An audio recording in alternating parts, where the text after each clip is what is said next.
বাংলাদেশে ফেরত না পাঠিয়ে সাবেক আইজিপি বেনজির আহমেদকে মুক্তি দিল দুবাইয়ের আদালত। সোমবার সংযুক্ত আরব আমিরাতের আদালত তার জামিন আবেদন মঞ্জুর করেন। বৃহস্পতিবার আইনি প্রক্রিয়া শেষে কারামুক্ত হন তিনি।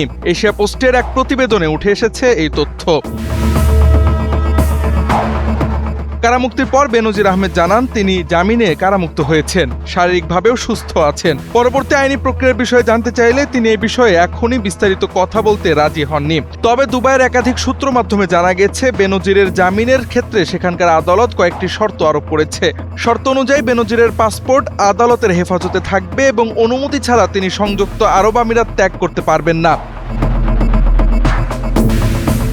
সূত্র আরও জানায়, বাংলাদেশ সরকারের পক্ষ থেকে পাঠানো প্রত্যর্পণ সংক্রান্ত নথিপত্র এবং আইনি প্রক্রিয়া নিয়ে দুবাইয়ের আদালতে উভয় পক্ষের শুনানি অনুষ্ঠিত হয়। পরে শর্ত সাপেক্ষে বেনজিরকে জামিন দেওয়ার সিদ্ধান্ত নেন আদালত। জীবন অবাক না করলে কে করবে? 28% মিল্ক ফ্যাটের অবাক করার সাথে ফ্রেশ মিল্ক পাউডার। জীবন অবাক করুক প্রতিদিন। এ বিষয়ে দুবাই কর্তৃপক্ষের আনুষ্ঠানিক কোনো বক্তব্য পাওয়া যায়নি। বাংলাদেশ পুলিশ সদর দপ্তরের সংশ্লিষ্ট শাখায় যোগাযোগ করা হলে তারাও রাজি হননি কোনো বক্তব্য দিতে।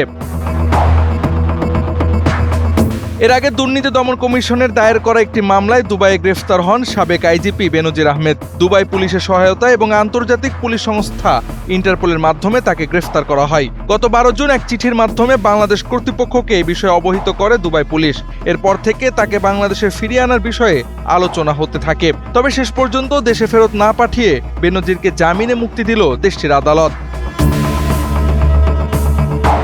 Javad Ahmad, NPB।